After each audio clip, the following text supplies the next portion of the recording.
Hey, what's up, everybody? It is your girl JoJo, and I am here with the review for Ready to Love Season 10, Episode 8. I hope you all are doing good today. I am doing well.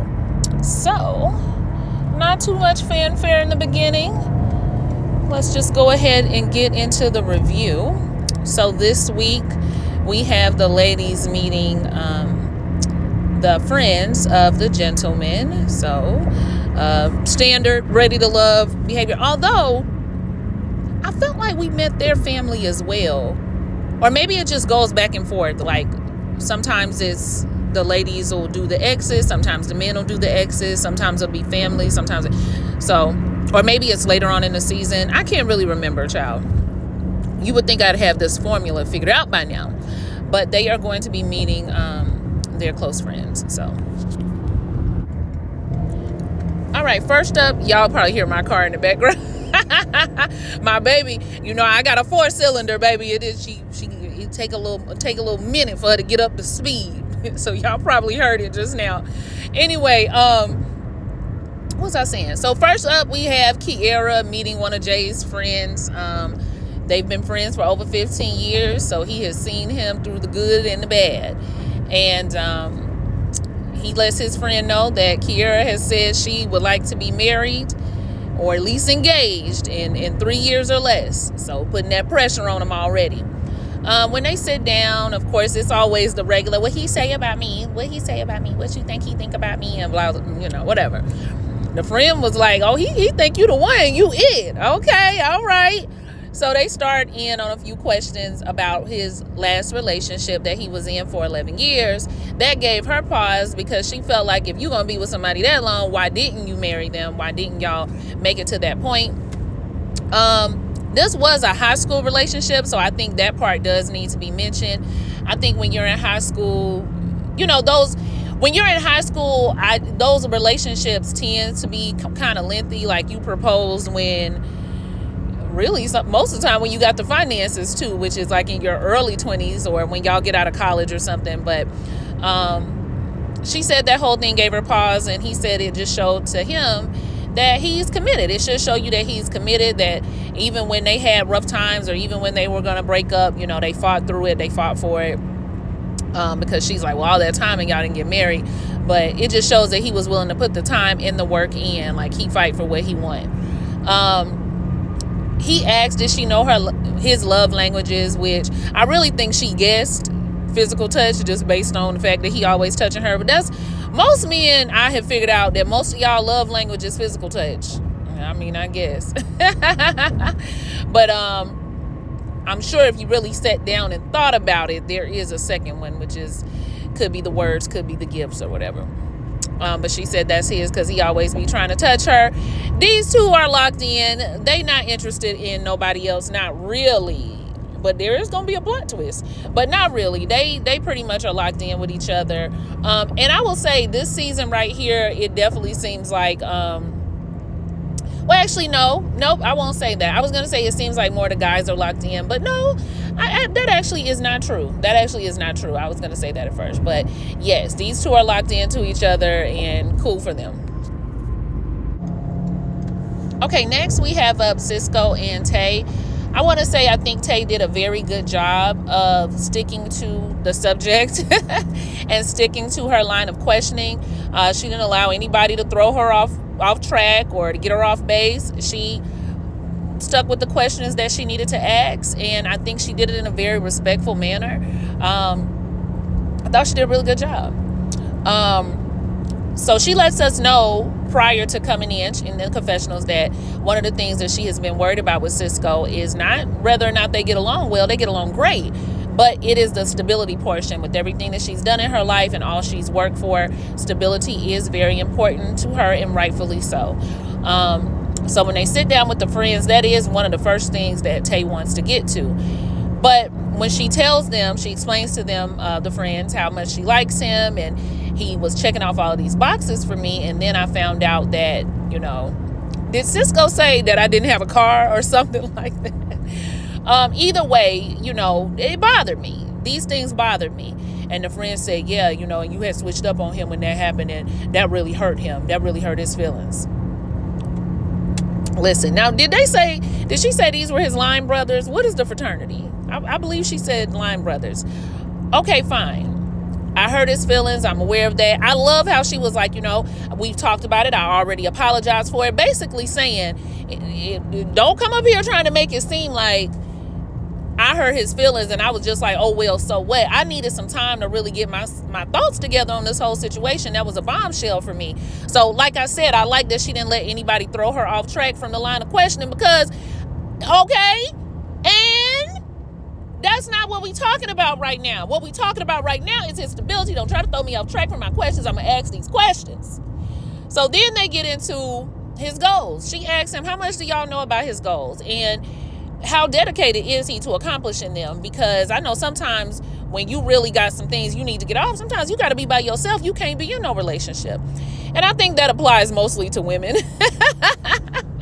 I am coming to find more and more that men, they tend to build better if there is a woman around. And this is not for every man, because sometimes, a woman can be a distraction, depending on the woman. But a lot of times a man just gets himself together better when a woman is around, which is why they tell you to be very careful, being a man, start a wife or, a placeholder girlfriend, like where they might build up off of you because they do need you in that aspect. Like it's just certain things that a woman brings. Like we lower their blood pressure when we around. So it's just certain things that a woman brings with being around that can help a man to go a little bit harder.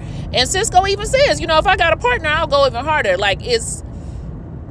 But where's the motivation to go hard for yourself? There a lot of times there is none. The woman is the motivation. So there's that. With us, it's the opposite. Even a good man can be a very big distraction in your life. So a lot of times we can glow up very quickly when we are by ourselves. The friends say they know he's a hustler. They know he's dedicated. I didn't like the answer to the question because what is the goal?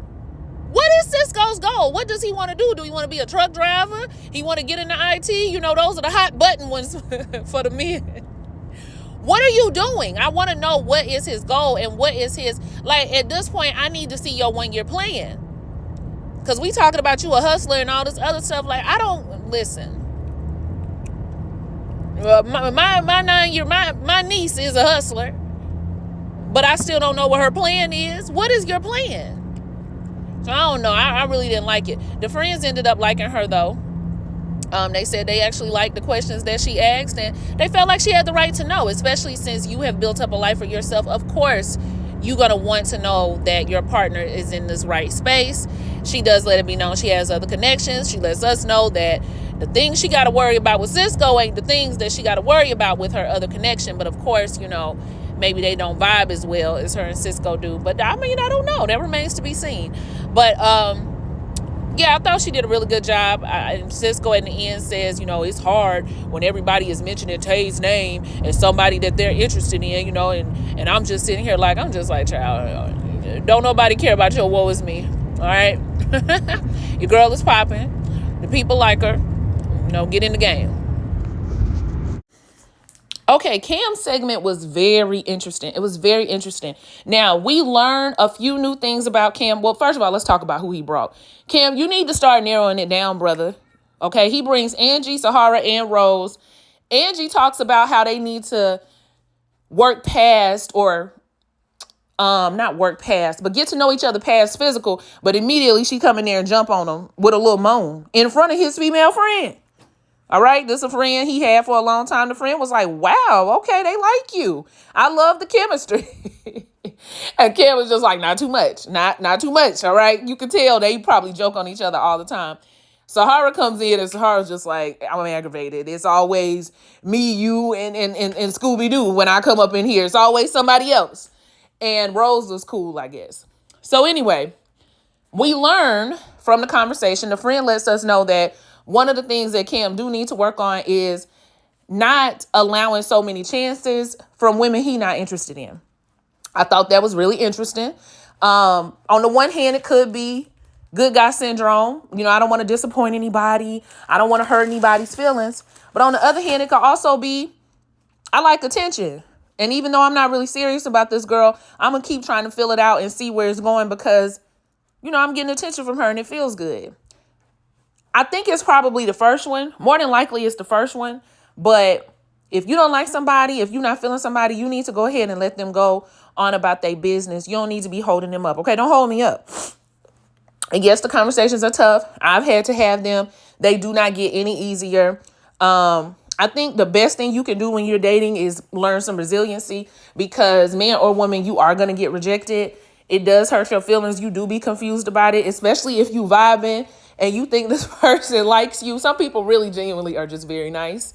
And for them to come out and be like, you know what, I wasn't really feeling it, I'm going another direction. You be like, damn, like it's never going to happen for me. And that's why I say you need to be resilient and you need to be mentally ready to date. Don't just be out here, because everything will hurt your feelings. And it's understandable, but it's annoying for the other party for you to be like really upset with them that they are not interested, especially if they let you know early. So, you know, it's something I've had to work on myself, because I've definitely put me in some uncomfortable situations. All right. What's next? We also talk about the leadership thing. It gets brought up again. Angie gets a little uncomfortable because she was just like, what if I don't want that? And the friend looked at her and said, you don't want no leader? And she was like, I mean, it's not that I don't want a leader. It's just not something that I'm used to. It's not something that I've ever had. And the friend is just like, oh, okay, well, if you don't want that, you're going to have a hard time being with this man, because he's very much that. It's what he does. It's honestly, his default. Like he not finna not, okay? He not finna not do it. So Angie's a bit uncomfortable with it. She says that's something that somebody would have to have grace and patience with her with. We do find out later from the meeting with the ladies that Angie has 11 siblings. She's the oldest. They are always there for each other. And it seems like they're always doing for each other. But when you the oldest child, especially if you're the oldest by quite a margin, everybody really default to you about a lot of things.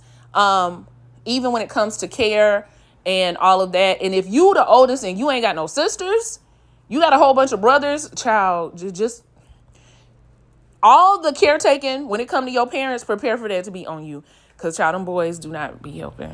Okay, sorry. If you a boy out there to help, then I'm not talking about you. But the brethren, they are not reliable. Sometimes they not even reliable with their own kids. You'll end up doing that as the auntie. No, ladies. No. So I understand where her frustration is coming from. I can't imagine having 11 freaking siblings. Oh my gosh, and being the oldest of them. I probably would move out of state and possibly even move out of country if possible. Sometimes you just got to protect yourself, queen.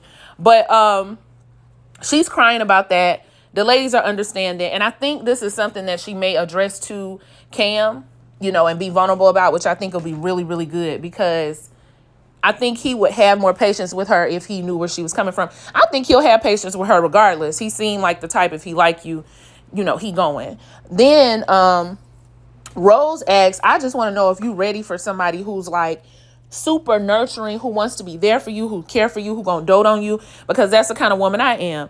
This part is confusing because Cam was like, I don't know if I'm ready for that, because I'm used to doing stuff for myself. I'm like, you got the same problem Angie got.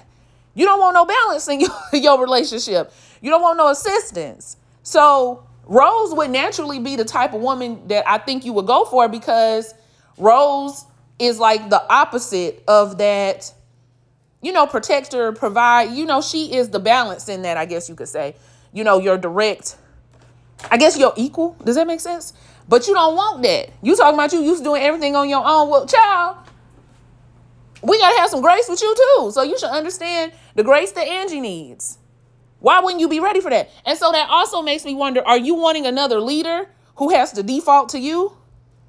Are you wanting a woman that's equally as strong as you? But see, this is what I mean. I have said several times that a lot of men don't want what's best for them. They want what's challenging for them, and then they want to break it in you. That's not every man, but if a woman is telling you she is ready to give it all up and just nurture you, she don't have to do nothing else, and you say, I don't really know about that, that's confusing to me. So you want somebody that's going to allow you to protect, provide, and do all of those things, but also don't do anything for you because you used to doing stuff for yourself. I don't know. It just sounds like he wants to equally. He also wants a leader too, but he wants the leader to default to him, and they discuss decisions. He want another leader. That's what it sounds like to me. But when it comes to things I want to do in your life to lead, let me do it. You get what I'm saying? I might be confusing it, but I don't know. Anyway, Cam, you need to start narrowing it down because having 3 women in episode 8 is crazy. The date with Naim and his friends was super interesting to me. What I got out of it was Tay and Deanna. They think Naim is cool, but they not going. He got too many kids. So they go on a date with the friend. We found out the friend got 7 kids himself. But he says one of the most important things that a woman needs to have to be with him is, of course, a love for children. Obviously, right? But she needs to have a love for children because he definitely has a love for children, not just his kids, but he must seem to have a love for children in general. They do express some of their concerns about him having those children. They have none. Tay says she wants some. What does that look like being with him? And he already has 5. Deanna says she's been in a situation before with a man who had children, and it was really stressful. Like, one mom was cool, everything was good, but then the other one, it was always an issue, and it's not something she wants to deal with if she can help it.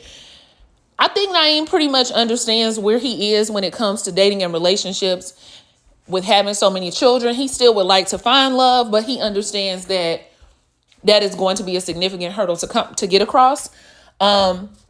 He does. Now, Naim, I'm going to tell you this. The man is very honest, and he doesn't mind. I don't want to say necessarily making himself look bad, but what he revealed,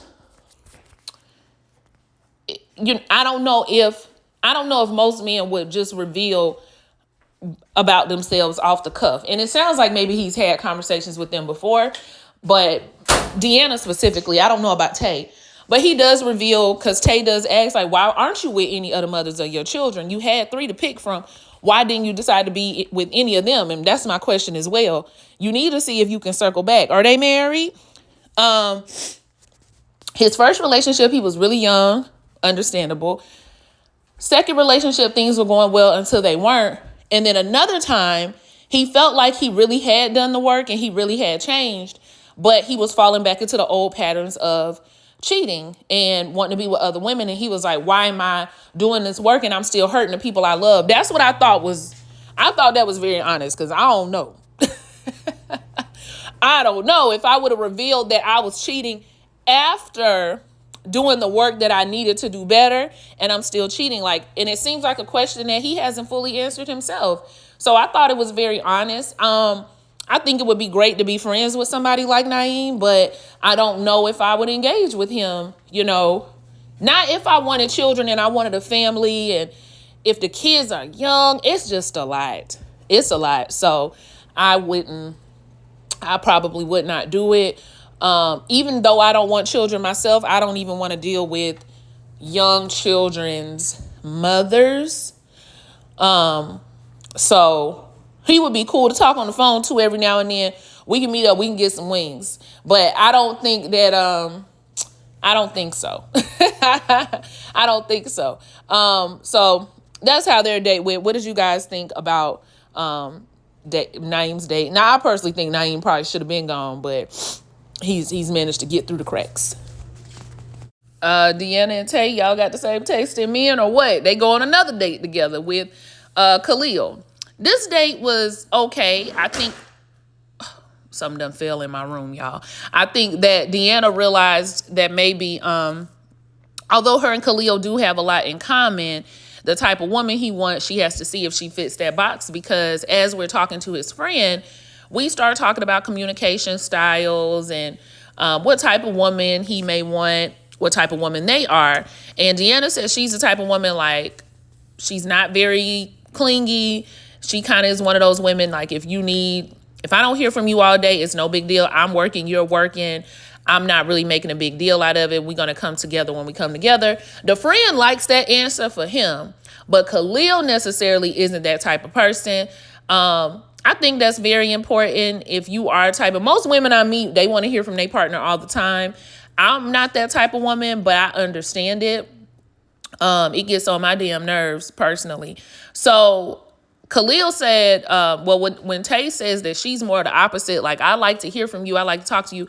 And so he asks, would you consider yourself, you need that reassurance? And she was just like, well, it's not necessarily reassurance. I felt like Tay was turning up quick on homeboy. And it made me wonder, is there a part of the scene that we missed? Because it just seemed like certain words were triggering her. And she was like, no, I just want to know why I ain't heard from you all day. Like, who you talking to? See, that's what I mean right there. That's what I mean right there. I don't like the assumption that because I'm not talking to you all day, I got to be talking to somebody else. It's one thing if you just enjoy talking to your partner frequently throughout the day, or maybe even, 2 or 3 times throughout the day just to check in. It's another thing that if you think if they not talking to you, they talking to somebody. And I felt like she was, I felt like she was getting loud. Did y'all feel like she was getting loud? I felt like she was getting loud. Homeboy was just asking a question. Then he asked, would you consider yourself to be more clingy? And I knew that was going to tick her off. She was like, I wouldn't say it's clingy. Like, what's clingy? And Khalil didn't have a problem. I like my women clingy, so let's not. Okay, I like my women that want to be in my skin. Cool. There is a woman out there for you. I don't think Deanna is it, but Deanna acting like she could compromise and she could do it, girl. You could not be clingy. You not going. There's nothing about you that's giving that. So go on, give this man a Tay, and then you go on home. Because you ain't finna be with Naim and them 5 kids either. So go ahead and let them eliminate you. Well, this was something to see. Hussein brings 3 of his friends to meet Rose and Angie, okay? Rose and Angie seem to have the same taste in men as well. They sit down, and one of the things that we learn is, I'm going to just jump right to it. One of the things we learned is about Hussein Dusty friend and how he a polygamist. Now, when he first mentioned that he don't believe that a man can be with just one woman, that's not what I had a problem with. What I had a problem with was, who asked you? This is about me and Hussein. You supposed to be asking me questions. I'm supposed to be asking you questions in regards to him. Not you telling me about your personal things that I didn't ask for. Then he also threw in that he was a dominant, which, I have no problem with that. But he throws that in as well, and he ends up asking Rose, this is before Angie gets there, what her sex, not sex drive, but what she's open to as far as sexualities. Okay, that's when he threw up he was a dominant polygamist, and she was just like, outside of engaging with anybody else, if it's in the bedroom, if it's with my partner, I'm pretty much open to anything but, a third party. And then she mentioned something about some fruit roll-ups, and I was like, hold on, what the hell? Now, I ain't no stranger to bringing no food in the bedroom, but what y'all doing with them fruit roll-ups? Because you got to be careful with all that sugar, queen, especially around the coochie parts. It'll throw you off. What y'all doing with them fruit roll-ups?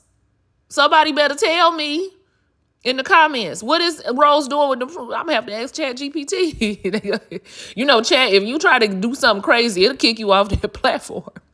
You better not make no suggestive comments in there. What is y'all doing with them fruit roll-ups? Answer me, Rose. Anyway, Angie comes and she knows the dominant and the polygamist. So everybody looking like, okay, how y'all know each other? Angie's a bartender. That's it. That's all. Is it? But I feel like if something had went down, the friend would have leaked the information. So we just got the side eye for Angie. We supposed to have the side eye because she knew the polygamist, but she said, I just bartended for his event. Nothing went on. So everybody relax. The date though, however, I don't feel like they got to ask as many questions as they probably wanted to. We do find out that Hussein is the type of person who loves hard and fast. And so that's something that they've always been concerned about as friends. Rose is okay with that because she loves hard and fast as well. So it's all music to her ears. She enjoys a man that does that. Then the biggest problem, the biggest flaw with Hussein that both Angie and Rose see, but Rose is kind of more quiet about it, Angie is more vocal, is the communication. We don't hear from Hussein all day. Hussein mentions he's been single for a long time. He really just not used to communicating with people like that all day. And so it's something that he knows he needs to do better with, especially when you're dealing with two women. You got to communicate with two women. You know, Hussein, you are dating. So you got to kind of stay in the loop of that and stay in communication, and it can be a lot. But if you are interested in these women, you do have to be very intentional about making sure you communicate with them. If anybody going is going to be Rose, I think Angie would be the type to get tired of it, but we going to see. And then when y'all say communicate, y'all texting all day? Voice, what are y'all doing? I need to get a damn hobby, my goodness. Anyway, I feel like I left something out. You know what? I did. I need to go back real quick. Hold on. Okay, I was actually going to mention something else about Naim and having trust issues with women.